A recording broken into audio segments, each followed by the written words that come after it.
ছিল সবুজ ঘন জঙ্গল। সেই জঙ্গলে থাকতো একটি ছোট্ট কাঠবিড়ালি। তার নাম ছিল টুকটুক। টুকটুক খুব চঞ্চল আর দুষ্টু ছিল। সারা দিন গাছ থেকে গাছে লাফিয়ে বেড়াতো আর মজার মজার ফল সংগ্রহ করত। তার বড় লেজটি ছিল খুব সুন্দর ও ঝাঁকড়া। একদিন সকালে টুকটুক খাবার খুঁজতে বের হলো। হঠাৎ সে দেখতে পেল একটি ছোট্ট পাখি গাছের নিচে কাঁদছে।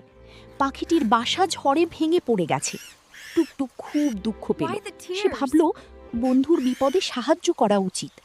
তারপর টুকটুক ছোট ছোট ডাল, শুকনো পাতা আর নরম ঘাস জোগাড় করতে লাগলো। অনেক কষ্ট করে সে পাখিটির জন্য নতুন বাসা বানিয়ে দিল। পাখিটি খুব খুশি হলো এবং বলল, ধন্যবাদ বন্ধু, তুমি খুব ভালো। সন্ধ্যায় জঙ্গলের সব প্রাণী টুকটুকের কাজের প্রশংসা করলো। টুকটুক বুঝতে পারল অন্যকে সাহায্য করলে মনেও আনন্দ পাওয়া যায়। সেদিন থেকে টুকটুক জঙ্গলের সবার প্রিয় বন্ধু হয়ে গেল আর সবাই মিলেমিশে সুখে শান্তিতে থাকতে লাগলো।